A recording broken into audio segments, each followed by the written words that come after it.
નમસ્કાર દર્શક મિત્રો, આપ જોઈ રહ્યા છો ભારત દર્શન ન્યૂઝ। આજના મહત્વના સમાચાર। આજે વિશ્વ દૂધ દિવસ છે। સમગ્ર વિશ્વમાં આજે 1 જૂને વિશ્વ મિલ્ક ડેની ઉજવણી કરાય છે, જેનો મુખ્ય ઉદ્દેશ્ય દૂધ ઉત્પાદનમાં વૃદ્ધિ કરીને ડેરીનો વિકાસ કરવાનો છે। દૂધના પૌષ્ટિક મૂલ્યો લોકોને સમજાવી દૈનિક આહારમાં દૂધના વપરાશનો સમાવેશ કરવાનો છે।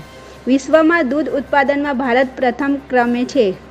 વિશ્વમાં એક દિવસમાં 250 કરોડ લીટર દૂધ ઉત્પાદન થાય છે। વિશ્વનું 24% દૂધ ઉત્પાદન માત્ર ભારતમાં થાય છે। ગુજરાતમાં અમૂલ સાથે જોડાયેલા 35 લાખ બહેનો દરરોજ 200 કરોડની રોજગારી મેળવે છે। Report Bhagat Singh Chauhan, Surat. Jayesh Patel, director Sumul dairy. આજે સમગ્ર વિશ્વ 1 જૂન ને વિશ્વ દૂધ દિવસ તરીકે ઉજવતા હોય છે। આ દૂધ દિવસની ખેડૂતો અને પશુપાલકો વટે તમામ નાગરિકોને ખાસ શુભેચ્છા આપું છું। દૂધના ધંધા થકી સમગ્ર ભારત દેશમાં ખાસ કરીને પશુપાલકો એક આત્મનિર્ભર બન્યા છે।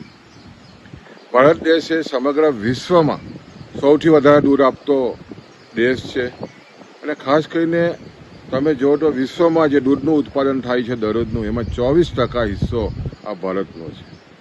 ને એમાં પણ જે રીતે મહાત્મા ગાંધીજી અને સરદાર સાહેબે રોજગારી જો ગામડામાં મેળવવી હોય તો ગામે ગામ દૂધ મંડળીની સ્થાપના કરવી જોઈએ। એના અનુસંધાનમાં અમૂલ ડેરીની સ્થાપના થયા પછી તમે જુઓ તો આજે લગભગ 36 લાખ બહેનો દરરોજના 200 કરોડ જેટલી આમદની મેળવીને એક આત્મનિર્ભર બની હોય। ચોક્કસ ખાસ કરીને GCMA પણ જ્યારે આ 1 જૂને તમામ જે 40 જેટલા શહેરોના સિનેમાઘરોમાં જે મંથન ફિલ્મ છે, ખાસ કરીને 5 લાખ ખેડૂતોના પોતાના ફંડ ફાળાથી બનેલી પ્રથમ ફિલ્મ ભારતની આજે ફરી પાછી રિલીઝ કરી રહ્યા છે, એનો ખૂબ જ અમને આનંદ છે।